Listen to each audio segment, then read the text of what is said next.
Hi everyone. In this video, I want to talk about designing an accessibility city. So a city that is going to be easy to live in and navigate with either a wheelchair, a scooter, or some of the new upgraded scooter models that we're just starting to see come on the market. While I'm making this video, I'm going to be using some notes today, so I just want to ask if you'll excuse me when I periodically look down to make sure I'm following the thought plan that I designed before making this video. The first item that I want to talk about is creating sidewalks that are one continual pour. That is the same idea as an airport runway or a highway, like an interstate or highway here in Canada. It ideally needs to be wide enough for two wheelchairs or scooters to drive past each other. The challenge with poured concrete sidewalks is that the crack that divides each square is like driving on train tracks when you're in a wheelchair. You're forever going like this, and with my physical disability, it's excruciatingly painful. I can't operate my wheelchair on sidewalks because of this. I also want to show you what the city where I live did. They've used interlocking bricks in part of their downtown core. As beautiful as this is, it's not functional for me with the challenges I deal with in my joints with arthritis and the chronic pain. It gives the same rough ride or the jostling that I get when I'm driving over poured concrete sidewalk. As a result, I avoid going in the downtown core as much as possible. One of the key features that I would include in an accessibility-based city would be LED-based crosswalk and pedestrian crossing signaling. The reason I say this is with an LED sign, individual lights may be burned out. The other alternative is all or none, where the whole bulb is blown and you can't see the sign at all. I notice these when I go around town. The old ones tend to be blown, whereas the LED ones give time for preventative maintenance before the sign's entirely burned out. And so you can still decipher the information that's being given with the LED lights, even if a few of the bulbs have individually burned out. You can still make out either the hand or the person that's crossing. I want to show you what my city did really well. You'll see here in this photo that the button for triggering the crosswalk is right at a nice height. It's easily able to be reached with a wheelchair or a scooter, and it's not too low for someone that's able to walk. This is more along the line of an ideal height you would use for light switches in a home designed for someone in a wheelchair. So this works out really well, where you're basically at around 30 inches or so from the ground. I want to show you two techniques that have been employed while the city where I live has been undergoing its downtown reconstruction. The first is this wooden pedestrian bridge. So this spans gaps where underground pipelines, water, sewer, storm drains, electrical conduits, etc. have been installed. So this lets you drive up and over them. Now, the challenge with this is they're only made to be one person wide. You're never going to get two wheelchairs on these because of the surrounding construction. There's just not a big enough platform for this. So you need to be encouraging people to communicate, like, I'll wait for you, or just give me a second to cross over. And those few verbal tips let the other people that are able to walk know how to act or react to your wheelchair. You really do need to be aware of the space your wheelchair needs. Like if I'm crossing over one of these, I need to have the space for my wheelchair to come off the wooden bridge and not to be driving into the pedestrian that's standing at the other end of it. So most cases, I would rather wait for the pedestrian to cross over and not risk hitting them, because the impact of the wheelchair could easily break a bone, and I'd like to be avoiding that. The other thing that's been done well is the use of rubber mats. So here's an example of crossing the street. So the wheelchair is still able to maintain traction under the rubber mat. If it wasn't there, my wheelchair would simply be stuck on the street where it's loose gravel and sand, and the tires would just spin. The same idea as if it's a car on snow or a car that's on ice. So it's something that needs to be planned for. They've also used portable asphalt and made like little ramps over the water distribution in that section of town. So there'll be some asphalt that's slowly going up, then it'll be the solid pipe, and then it'll be asphalt coming down, and it's just like driving up a short hill. So you just need to plan ahead for these things and have a sufficient supply of these mats on hand. I would also highly suggest having a contact phone number in case something gets shifted. Who's going to be responsible for putting it back? So an example from 2 summers ago is the rubber mat for crossing at the crosswalk had shifted over the way, and if you cross the street, you weren't getting the elevation, and the mat had been moved off of the little ramp prevailed or the portable asphalt that the rubber mat was supposed to be covering.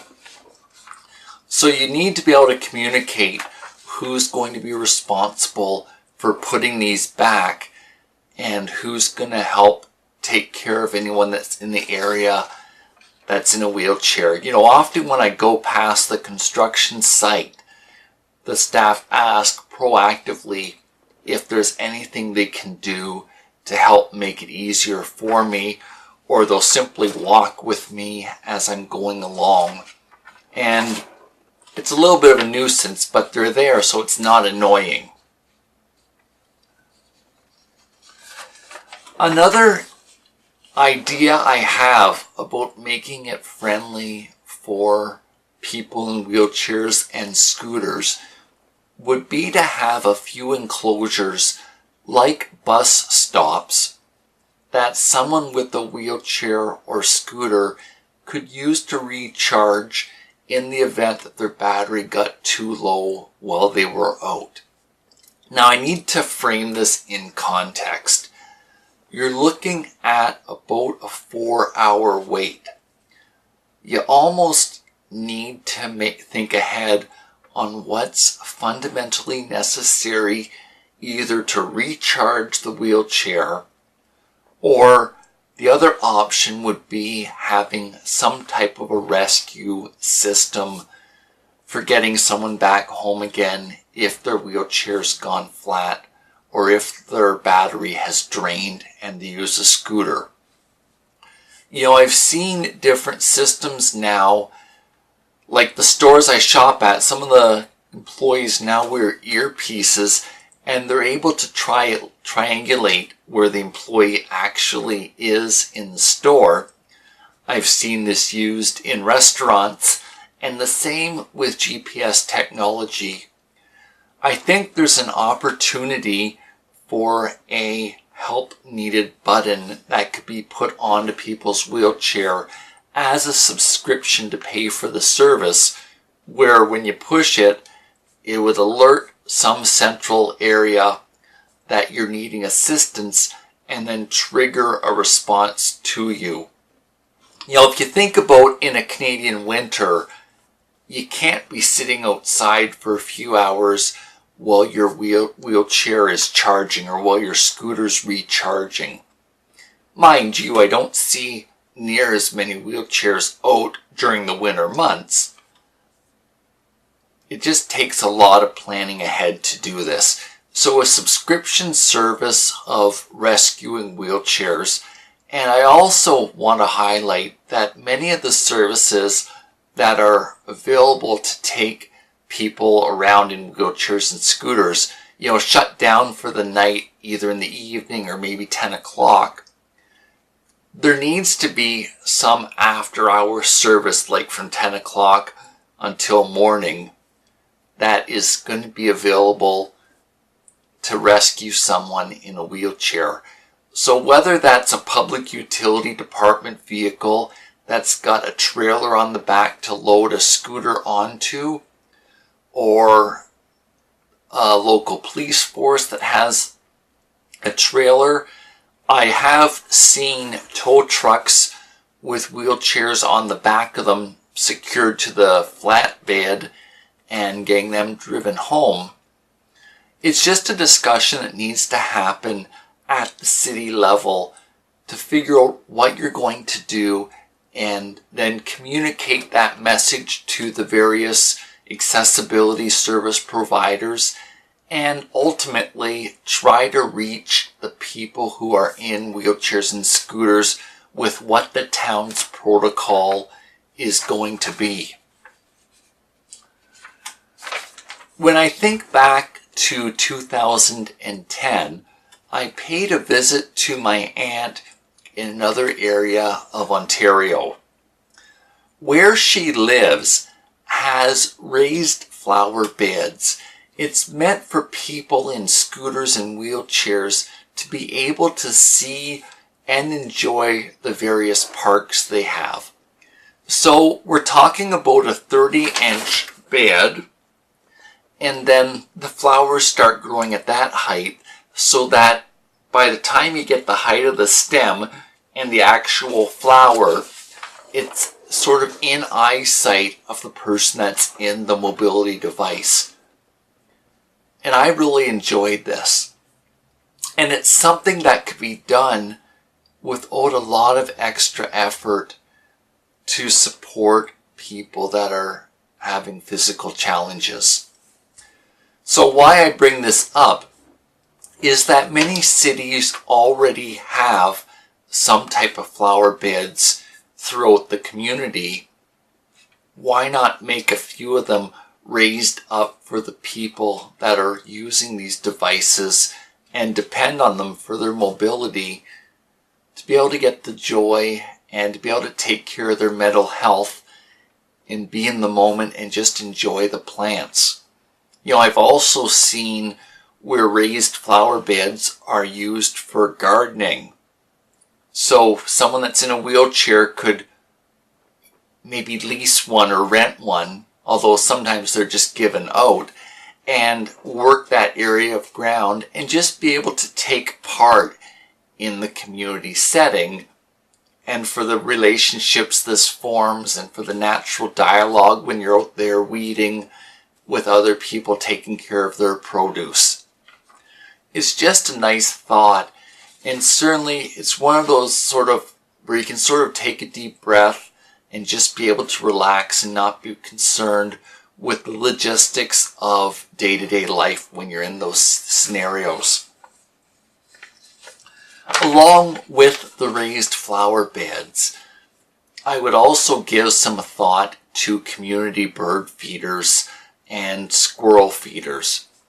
So I remember being in my teen years and different times asking my parents if I could go to one of the parks to feed the squirrels. So I still enjoy that now. And it's something that you could make available without a lot of effort. Again, it's just having the will and the desire to acknowledge that there's people in the city where you live that are struggling. And this is one way of offering help. And to be honest with you, some of these things will do more than an hour counseling appointment helping a person live their day-to-day life while they're working through the bigger challenges that are going on in life. I definitely see the merit in setting up Wi-Fi, that is wireless internet, in and throughout a city. I think in terms of a communications tool and equipping people if they need help, you're letting them connect with people they know, on Facebook or Twitter. There's also a number of voice over IP services now that could be called to get someone for help. We're also starting to see cell phones that are able to make calls using Wi-Fi when you're within the range of a Wi-Fi signal. So setting up a centralized Wi-Fi system when you're in the downtown area or you're out in the community, I see that it's helpful in promoting quality of life and promoting independence. I mean, it's also going to give people the ability to share what they're doing with the other people that are their friends on different social networks. And I happen to see that sharing is really important for mental health, for feeling like they belong, and for taking part in the community where you live, so you're not just a person that's at home most of the time. The effort that it takes to get out to do these things becomes so meaningful.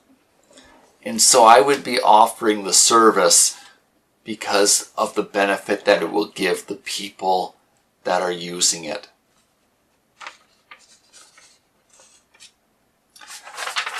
Two winters ago, when I was out, I drove by a tree that had a banner hanging under it. It was labeled the Giving Tree. People were encouraged to make homemade scarves, mitts, gloves, and hats and hang them from this tree. And in turn, people that were homeless or did not have the financial means of affording these items could take them free of charge and just to help them in their lives. It's something that I would think about doing in your community. It really meant a lot to me that this reaches out in a way that gives respect and dignity to someone that's going through a hard time. So I would think about the community aspect and getting people involved in supporting those who are homeless and making sure that there's a whole safety net around being homeless that offers a stream that's back into a productive lifestyle and has the appropriate safety nets, like for health, so you have a family doctor, if there's foot care or other skin that's been broken down because of not having sufficient personal hygiene. I also think about things like making sure there's social workers or volunteers just to interact and find out what the needs are, and some people just listen who are good at listening. It's really important that we don't push people further away and can show dignity and respect in building them up. If you give someone an opportunity to live their life after they've been through hardship, you'll find that they want to give back. And so it's just a matter of starting that cycle forward and equipping people so that they'll run with it later in their life. The final item that I want to talk about in this video is a layout that I recently saw in one of the US cities. In that particular city, there were 4 lanes with each road. So there was the 2 main car lanes, and then there were reciprocal scooter or golf cart lanes for anyone 12 years old and older to use. For example, taking a scooter to school instead of having to pay for busing. I happen to think this is brilliant. We're at a time where there's a lot of invention taking place. Some of these new scooters that have come out can't be used on the roads here in Ontario, Canada. I've just been making some inquiries about this. So I would encourage you to be embracing new technology and showing that there's a need for this so that the traffic laws and regulations can be updated. When I see some of these new scooters that are a lot more fancy than what's accepted right now, they mean independence for grocery shopping, going and buying craft supplies.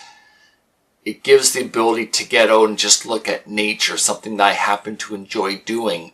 And ultimately, it means independence. So it's something that would be a long-term vision of having separate lanes for these vehicles outside of the main traffic lanes. So these were the ideas I had around creating a city that's friendly to the needs of those who have physical challenges. I certainly am not going to be the only one that has ideas in this topic, and I encourage you, if you have your own set of ideas, to be starting to include them below in the comments so that a discussion takes place, and in the long run, people will see what the needs are. And although change takes time to happen, I can see the benefit of talking about this now and starting a discussion about this. Thanks so much for this time that you spent with me today. Bye for now.